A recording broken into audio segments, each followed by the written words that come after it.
And hello again, and welcome to part 4 of my project Deja Vu build. And this isn't the project, no, this is the bike I've mentioned in the last video. This is the bike I just collected today from Dave, and as you can see it's another 650 which has been cafe'd. It's kind of an incomplete project, and I bought it because mainly I wanted the engine, because in theory this engine is a lot better than the engine I bought last week, also from Dave. So what have we got then? Well, it's a very late model F4 650. The back end's been chopped off for the famous sort of loop you wanted to fit for a cafe racer. I won't be doing that, but he did keep the original part of the frame that is chopped off, so I think I'll probably end up welding that back on again. There are some good bits though. The engine's been polished up. Now the cases here, the covers are all missing because again they've all been polished and carefully put away, so I'll be getting them next week, along with literally a shed full of spare parts. He's got so many parts, it's unreal. I think he's got 2 or 3 versions of everything for this bike. But some of the good things are the spoke wheels have been rebuilt with stainless steel spokes and the hubs have been polished. Sadly I think it sat in a damp shed for a while because there is some corrosion on this front wheel, which isn't good, a shame, but there you go. The frame's been powder coated, although then the back end got chopped off, and as you can see it's also got a fuel tank which has seen better days. It's got some damage here, it's got a dent here, another dent here. I think something fell on it when it was in storage in his shed. It's also had the original filler cap fitments cut off, and now it's got this tube welded in place, and that's so that the tank could take a Monza style fuel cap. Now I don't have any problem with Monza style fuel caps. I've got them on 2 of my cafe racers already, so I may just continue with that. But anyway, I wanted this engine, this bike, I say, for the engine to go in this bike here, which is just off camera, my project here, my project Deja Vu. Slight problem is it's silver, and I really wanted it to be black, so I'm not sure which way to go. This engine, by the way, is a kickstart version, it's an earlier one, whereas the engine that came out of it, the F4, that's not a kickstart engine, it's all black, and I know it's only done 27,000 miles from new, but we don't know about the history of this one, so that's why it's a bit of a mystery. So the more I'm thinking about it, the more I'm thinking really I should leave this in here and just rebuild the black engine that I bought last week. So yeah, I think that might be the way I'm going to go. Which leaves me with this bike, and as I say, it's got some good parts on it, lots of new parts, brand new Conti tyres and so on. So this may well be a future project, but not yet, not yet. And so let's get back to project Deja Vu.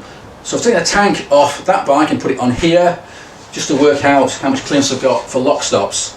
Now this tank probably won't be used in the final build, but it will be very handy to have for working out things like that, and also perhaps if I want to make a new seat, working out how that would look.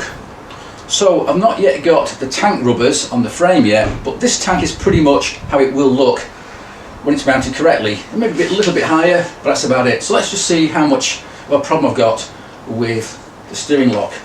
Let's have a look. Oh, well that's a surprise. I think that's about right. Wow, I am surprised. I think just when I ground down that peg and just left it as it was, it all seems to work fine. So I really shouldn't be too surprised about that, because when this front end was fitted to the Z1000, we did modify the lock stops on the back of the lower yoke. You probably can't see from where you are, but they have been modified. So I suspect, you know, the sort of front end, the headstock area is probably quite similar between the 650 and the 1000. So that's absolutely fantastic good news, that, because it means I don't have to mess about with this area of the frame with welding and fabrication and so on. I can just go with what I've got. So that is absolutely fantastic news. So even though this tank probably won't make the final build, it has been very helpful. And next, here on the front calipers, I've now got some brand new stainless steel fasteners from these guys, Race Bolt.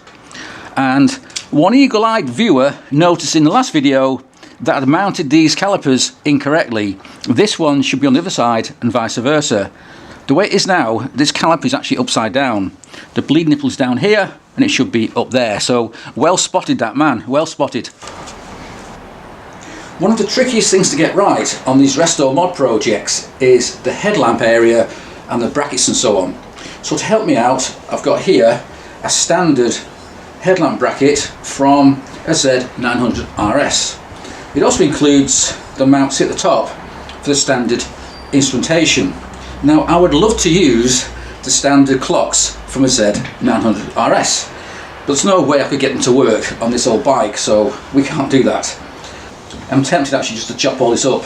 It's got all these little guides here for the brake lines, no doubt, and electrical wires, which I really don't need. So I could probably chop all them off, chop this off, and then go from there. So yeah, that might work, or it might not. Who knows, who knows. But it does mean I could then use the standard indicators. And now here we are back in my garage, and I've decided to cut up this Z900RS bracket.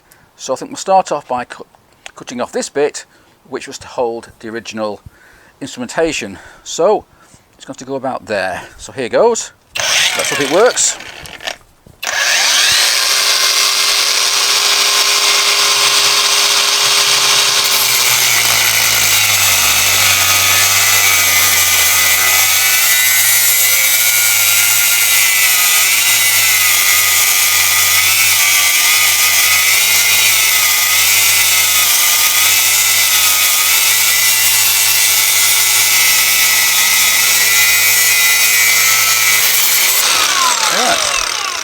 Wasn't too bad.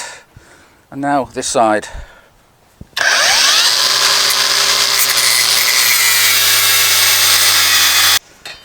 Will that now come apart? Yeah, so there's a bit I've cut off, and I'm in a mess of this, but just clean this up now, make it look a bit more presentable, and hopefully this should fit on the bike without any more concern. And next I've just given the bare metal a quick coat of U-Pol etch primer just to make sure it doesn't go rusty in the next few days. Later on I will spray the whole thing with good old satin black hammerite, very tough finish. I mean, this actually isn't too bad, it's not got much damage on it, but another coat won't do it any harm. And next, while I wait for the paint to dry on that bracket, I need to make another bracket, this time for the rear lamp. So to that end, I've got myself this aluminium plate. It's 3mm thick, which should be plenty, and I'm pretty sure that what I need is this amount here. It's about 190 by 190, and what I'll do is it'll sit something like that, and this lower bit will be bent as appropriate to get the angle right on the rear lamp, and then any excess here we can cut off later on. It's better to be too long than too short, that's for sure. So I could spend many a long hour hacksawing off this shape and filing it down, trying to get it as neat and tidy as possible. But why bother when I've got a friend, Jeff the welder, with a massive hydraulic guillotine that can slice through this in about 5 seconds. And so next time I go and see him, I'll get this chopped out and then we can move forward. And now I've had that plate cut down to size, so next I need to drill 3 holes to match up with the 3 mounting bolts on this rear lamp. So it'll look something like that.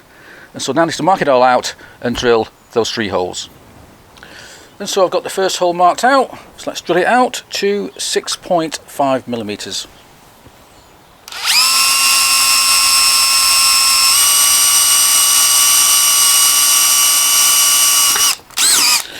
We'll start off with a pilot hole, and then let's find a 6.5mm. And now we do a 6.5mm hole.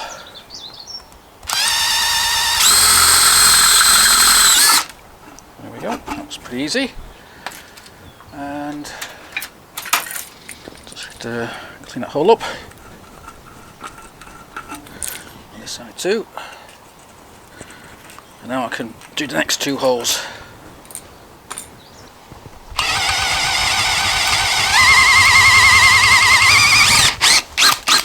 Right, there's the last hole done, and hopefully I've done it right and everything lines up as it should. So let's see. Let's see. So I've taken the bulbs out of this rear lamp, give me a bit more room, and that goes there, and that goes there, and that goes there. Yeah, that's fine. Oops, I dropped it then. Yeah, that seems to be okay. Now the top one, hang on, the top mount here is actually like a fork. It sort of goes like that, so I can't just make a big hole, because it's as you can see, it's got a recess there, so it's like a fork. These two aren't quite the same, they're just a simple hole. So next then, I need to make a choice. I can either make this bracket the way I've done in the past, whereby it looks like a bit like a crown. It sort of comes like this, goes up like that to clear the bulb mounts, or I can leave it solid and drill two big holes here and here. Unfortunately, I don't have a hole saw big enough to drill those holes, but I've just ordered one. It should be tomorrow, so hopefully when they arrive I can drill some neat holes there and we're good. Then all I've got to do is shape the top part here, this little bit here and here, so it just follows the line of the lamp, so you can't really see it. Once that's done, I've then just got to bend this part here at the appropriate angle, and away we go. And also of course paint it, anodise it, powder coat it, something. It can't stay as it is. So yeah, that's good. So now we've just got to wait for that hole saw to turn up, and I can carry on with this bracket. So in the meantime now, I need to go back to my unit and do a bit more work on the bike itself. And next I've bolted on this headlamp bracket to the front end, and it all seems to work pretty well, except for one hole down here, which is about 2mm out from the hole in the lower yoke. So all I've got to do is overlay that hole slightly and we should be good. So next then, I want to see how this Cosso multifunction meter fits with this bracket in place, because obviously I fitted this originally with no bracket there. So let's unbox this and get it bolted up. And so here we have that Cosso Speedo tacker unit, and it's held in place by a bracket which is rubber mounted on the back here. So now I've just got to get a bolt to go through there, which should bolt up to a bracket I made about 2 years ago.